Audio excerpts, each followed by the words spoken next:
My name is Sarah, and at 34 years old, I had finally done it. After 6 grueling years of night classes while working full-time and raising 3 children, I was about to graduate with my master's degree in psychology. I should have been on top of the world, but as I stood alone in that auditorium, staring at 5 empty seats reserved for my family, I felt completely hollow inside. The irony wasn't lost on me that I had spent the last 6 years studying human behavior, yet I had completely failed to predict my own family's behavior when it mattered most. I had been married to David for 13 years. At 36, he worked as an electrician for the city and made decent money, but he had always been somewhat dismissive of higher education. Real work is done with your hands, he would say, not understanding why I needed fancy degrees when we were getting by just fine. We had 3 children, Emma, our 15-year-old daughter who was more interested in TikTok than her mother's achievements, Jake, our 12-year-old son who lived and breathed soccer, and little Lily, our 8-year-old who was the light of my life. Our life in Portland was comfortable but unremarkable. We lived in a 3-bedroom house that needed constant repairs, which David handled himself most of the time. I worked at a community mental health center, counseling families in crisis. The pay wasn't great, but the work was meaningful. Still, I knew that without advanced credentials, I would never be able to move into supervisory roles or private practice. That's what drove me to enroll in the evening master's program 6 years ago. 3 nights a week, I would rush from work to class, often eating dinner in my car between obligations. Weekends were consumed by research papers and group projects. I missed countless family dinners, school plays, and soccer games. The guilt was overwhelming, but I kept telling myself it was temporary, that this sacrifice would benefit our entire family in the long run. My relationship with my younger brother Michael had always been complicated. At 29, he was the golden child who could do no wrong in our parents' eyes. While I was the responsible older sister who got married young and had children, Michael had spent his 20s traveling, pursuing various careers, and generally living the carefree life our parents envied. When he finally met Jessica 2 years ago and decided to get married, our parents were over the moon. The wedding was set for May 20th, a beautiful spring date that would allow for an outdoor ceremony at a vineyard in Napa Valley. It was going to be an expensive, elaborate affair with over 200 guests. Our parents had been planning and talking about it for months, treating it like the social event of the century. There was just one problem. May 20th was also my graduation day. When I first realized the conflict, I thought it was just bad timing that could be resolved with a simple conversation. I called Michael in February, 3 months before both events. Michael, I just realized your wedding is the same day as my graduation ceremony, I said, trying to keep my tone light. Is there any flexibility with the date? He laughed. Sarah, you can't be serious. We've already sent save the dates to 200 people. The venue is booked. The caterer is hired. You can graduate any semester, but Jess and I can only get married once. I can't graduate any semester, I explained patiently. The program ends in May. This is it. This is the culmination of 6 years of work. Look, sis, I get that school is important to you, but this is my wedding. Jessica's parents have already spent $30,000 on deposits alone. Surely you can understand that a wedding takes priority over a graduation ceremony. The casual dismissal of 6 years of sacrifice as a graduation ceremony hit me like a physical blow. But I tried to reason with him one more time.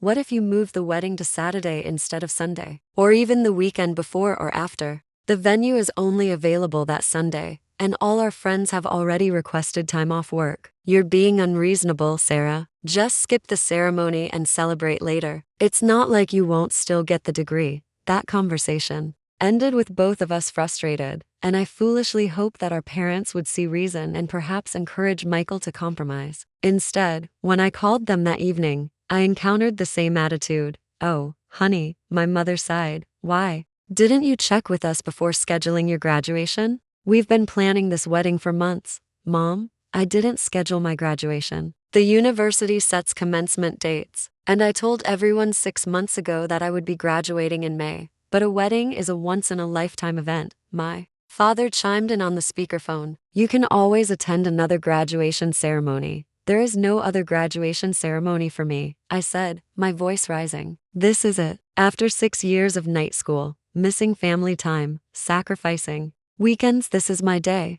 The conversation went nowhere. My parents made it clear that they would be attending Michael's wedding, and they expected David and the children to be there as well since they were part of the wedding party. Apparently, Michael had asked Jake to be a junior groomsman and the girls to be junior bridesmaids without consulting me first. When I confronted David about this that evening, he shrugged. The kids are excited about being in the wedding. Jake's been practicing his walk down the aisle, and the girls love their dresses. You wouldn't want to disappoint them, would you? What about disappointing me? I asked. What about showing up for your wife on the most important day of her academic career? David looked genuinely confused. Sarah, it's just a graduation. You'll still get your degree whether we're there or not, but a family wedding is different. The kids are part of it. We can't just not show up. I've been working toward this degree for 6 years, David. 6 years of sacrifice, of missing family time, of studying until I am. This ceremony represents everything I've worked for, and you should be proud of yourself, he said in that patronizing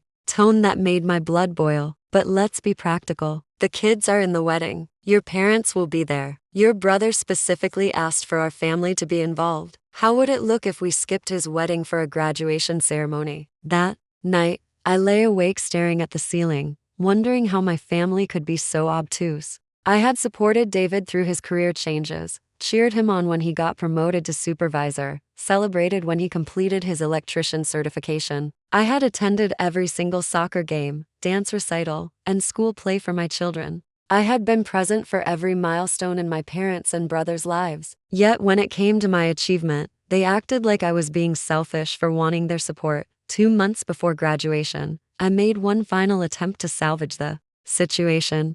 I called a family meeting with David and the kids, hoping to appeal to their sense of fairness. I know Uncle Michael's wedding is important, I began, but this graduation is important to me. I've been working toward this goal since before Lily started kindergarten. I've missed countless family activities to study and attend classes. I need to know that my family will be there to support me on this day. Emma rolled her eyes. Mom, graduations are so boring. We'll just sit there for hours listening to names being called. At least the wedding will be fun. Jake nodded enthusiastically. Plus, I get to wear a tux and walk down the aisle with Emma and Lily. It's going to be awesome. Lily, my sweet 8-year-old, was the only one who seemed conflicted. Can't we do both, Mommy? David explained patiently that the timing made it impossible, that we would have to choose one or the other. When I suggested that perhaps he could attend my graduation while the kids went to the wedding with my parents, he looked at me as if I had suggested something completely unreasonable.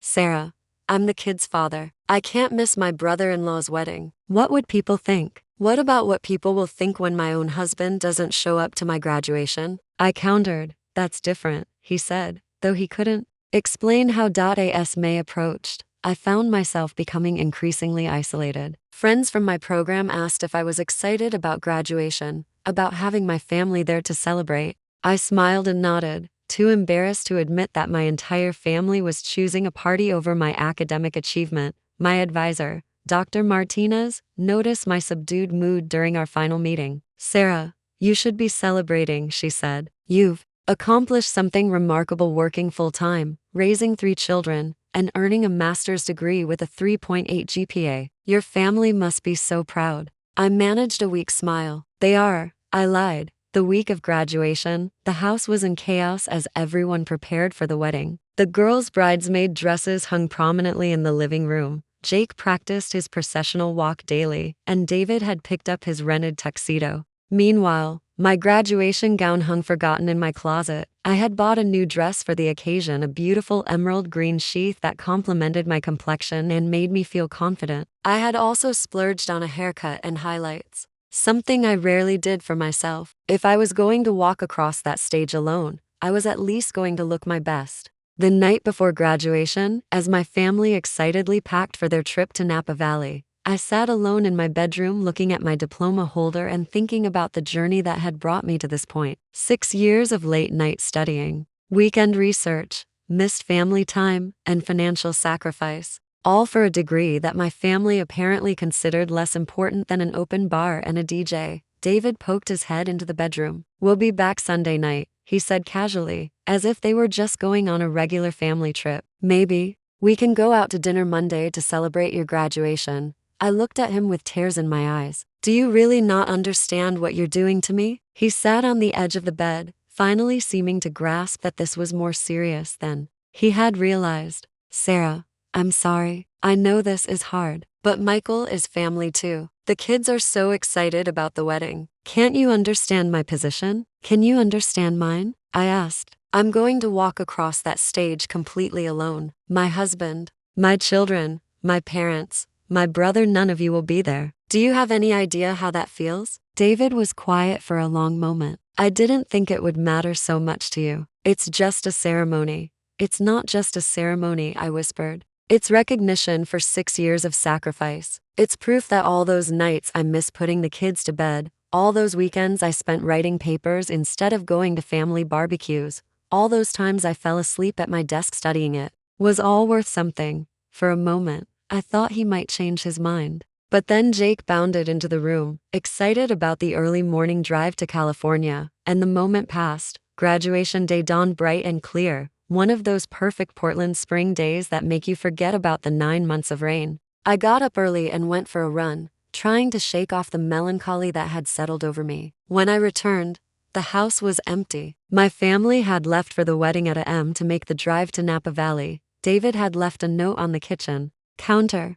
Congratulations, Sarah. We're proud of you. Can't wait to celebrate when we get back. Love D. I crumpled up the note and threw it in the trash. I spent the morning at a spa, treating myself to a facial and massage, something I had never done before. If my family wouldn't celebrate me, I would celebrate myself. The spa workers were lovely, congratulating me when I mentioned it was my graduation day, asking about my degree and my plans for the future. Their genuine interest and enthusiasm provided a stark contrast to my family's indifference. At noon, I went home to get ready. I put on my emerald dress, did my makeup carefully, and styled my hair. I looked good, confident, accomplished, proud. I took several selfies, determined to document this day even if no one else would. The graduation ceremony was held at the Portland Convention Center, a large venue that could accommodate all the graduates and their families. As I walked in wearing my cap and gown, I was surrounded by excited families taking photos, grandparents crying with pride, children holding congratulations signs. Everyone seemed to belong to someone except me. I found my seat among the other psychology graduates and tried to focus on the moment. This was my achievement, regardless of who was there to witness it. I had earned this degree through determination and sacrifice, and no one could take that away from me. The ceremony itself was beautiful. The keynote speaker talked about resilience and the power of education to transform lives. When they called the psychology graduates to the stage, I felt a surge of pride. I had done this. Against all odds, working full-time and raising 3 children, I had earned a master's degree with honors. Sarah Elizabeth Thompson, Master of Psychology, magna cum laude.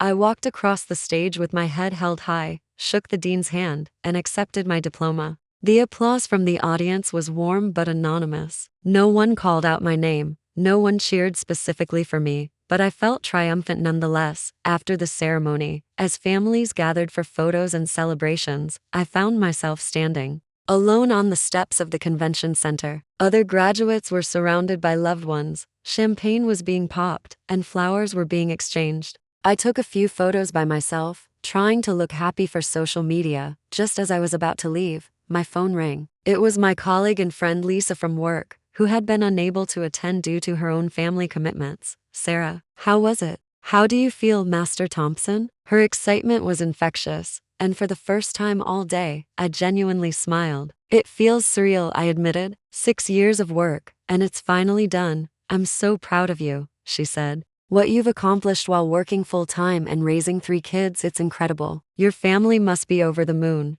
I paused, not wanting to admit the truth even to Lisa. It's been a big day, I said diplomatically. Well, I hope you're celebrating properly. You deserve it. After hanging up, I sat in my car in the parking lot, watching other families drive away together. I felt a profound sense of loneliness, but also something else, a growing sense of anger. How had I allowed myself to be treated this way? How had I accepted my family's dismissal of something so important to me? I drove home and changed out of my graduation outfit, hanging it carefully in my closet next to the gown I ordered Thai food for dinner and opened a bottle of wine, a nice one I had been saving for this occasion. I sat alone at our kitchen table, eating pad thai and drinking wine, toasting myself a tea. Around PM. My phone started buzzing with texts and social media notifications. Friends and extended family members were congratulating me on my graduation, having seen my photos online. Their messages were warm and supportive, making me realize that my immediate family's absence was a choice, not an inevitability.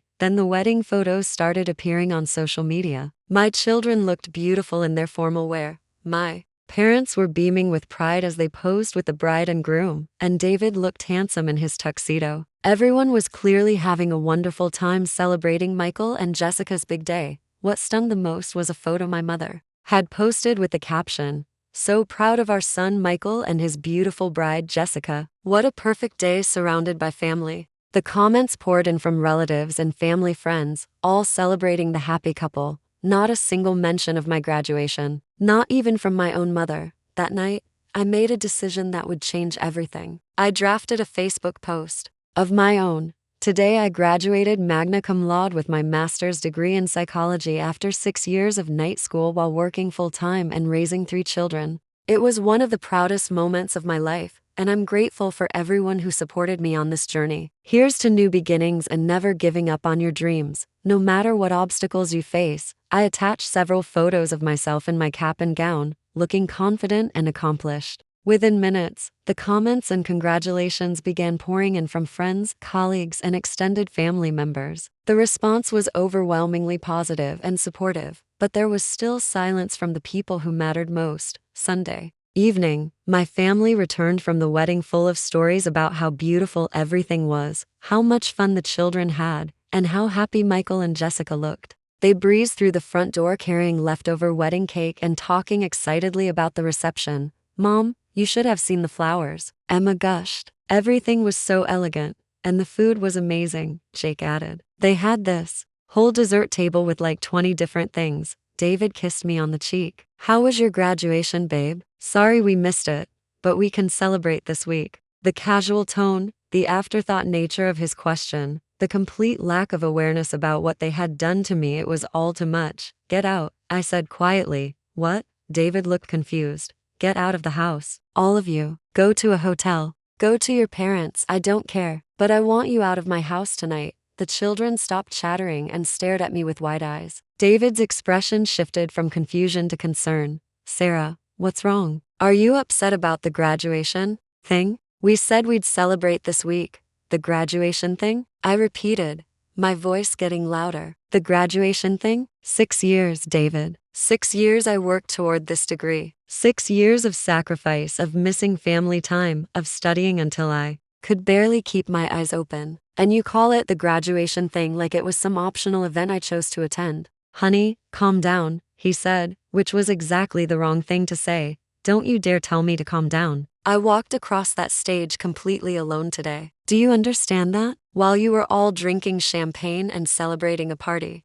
I achieved something that took 6 years of my life to accomplish, and none of you could be bothered to show up." Emma stepped forward tentatively. "Mom, we didn't think that's right." I cut her off. None of you thought about what it might feel like for me to sit in that auditorium surrounded by other families while the seats reserved for mine remained empty. None of you thought about what message you were sending me about how much you value my achievements versus your fun." The room was silent except for the sound of my heart pounding in my ears. "I want all of you out," I continued. "I need time to think about whether this marriage and this family are what I want anymore. Because right now, I feel like I'm living with strangers who don't care about me at all." David tried to approach me, but I held up my hand. "I'm serious. David, pack some bags and leave. Take the kids to your sister's house or get a hotel room. I don't care, but I want you gone." "Sarah, you're overreacting," he said desperately. "It was one day, one ceremony. We're sorry we missed it,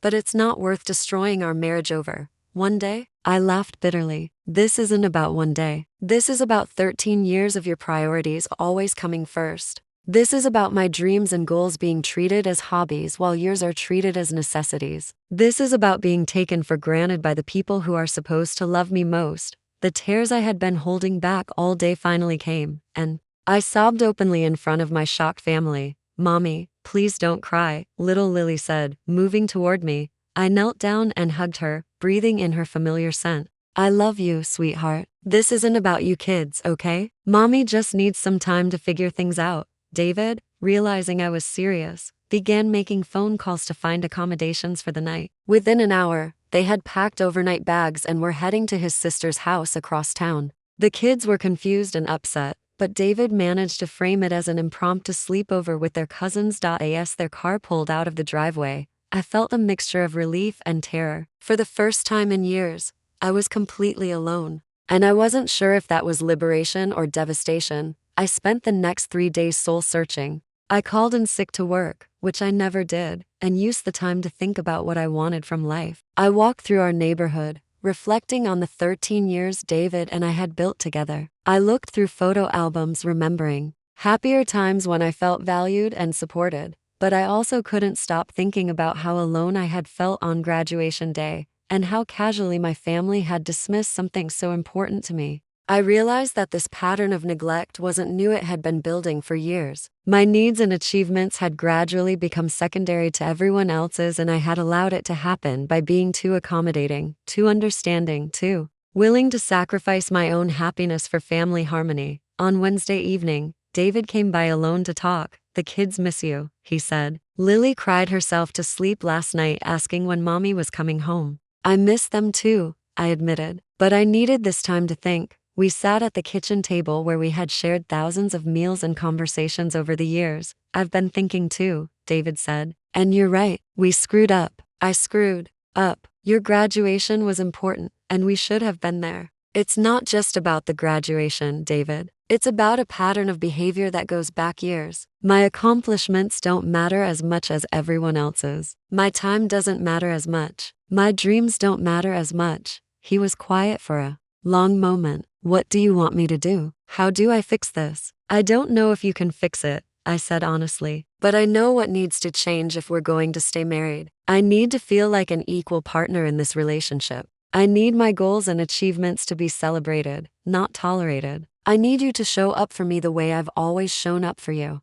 "I can do that," he said immediately. "Can you?" "Because it's not just about grand gestures. It's about the daily choices that show you value me. It's about not dismissing my interests as less important than yours. It's about teaching our children that their mother's accomplishments matter." We talked until late that night, having the most honest conversation we'd had in years. David admitted that he had felt threatened by my educational advancement, worried that I would outgrow him professionally and personally. I acknowledged that I had become so focused on my goal that I had perhaps neglected to communicate how much I needed their support along the way, but I also made it clear that my family's behavior on graduation day was unacceptable and couldn't happen again. "If we stay married," I told him, "things have to change. I'm not going to be the wife who always comes last anymore." Over the next few weeks, we worked on rebuilding our relationship with the help of a marriage counselor. David made genuine efforts to be more supportive, taking over more household responsibilities and showing interest in my career plans. The children, initially resentful about the disruption to their routine, gradually began to understand why I had been so upset. My relationship with my parents and Michael took longer to repair. They were defensive at first, arguing that I was being overly dramatic about missing one ceremony, but as I calmly explained how their choice had made me feel, some of them began to understand the depth of their insensitivity. My mother called me in tears a month after graduation. "I didn't realize how important it was to you," she sobbed. "I thought you would understand that weddings are more significant than graduations." "More significant to whom?" I asked. "Why is Michael's one-day celebration more important than my 6-year achievement?" The conversation was difficult, but it marked the beginning of a shift in our family dynamic. My parents began making more effort to show interest in my career and accomplishments. Though it felt forced at first, Michael took the longest to come around. He remained convinced that I had been unreasonable for expecting people to miss his wedding for my graduation. It wasn't until his wife Jessica, who had heard the full story, told him he had been selfish that he began to reconsider his position. 6 months after my graduation, I received an unexpected package from Michael. Inside was a professional photo frame containing a picture of me from graduation day that he had somehow obtained, along with a note: "I'm sorry I wasn't there to see you achieve something so incredible." You're an inspiration, and I hope you can forgive me for not recognizing that sooner. It was a small gesture, but it meant everything. Looking back now, a year later, I can see that my graduation day, as painful as it was, became a turning point in my life. It forced me to examine my relationships and demand the respect I deserved. My marriage is stronger now because David and I communicate more honestly about our needs and priorities. My children have learned to value education and hard work in a way they never did before. And my relationship with my extended family, while still imperfect, is more balanced. I also discovered something important about myself that day. I don't need other people's validation to feel proud of my achievements. Standing alone on those convention center steps, diploma in hand, I felt a sense of self-respect that no one could give me or take away. The master's degree led to a promotion at work and opened doors I hadn't expected. I'm now considering pursuing a doctorate, a goal I might never have had the confidence to consider if I hadn't learned to value my own accomplishments independently of others' recognition. Sometimes the most painful experiences teach us the most valuable lessons about our own worth. My family's absence on graduation day hurt more than I can express, but it also forced me to stand up for myself in ways I never had before. In the end, that might have been the most important education of all.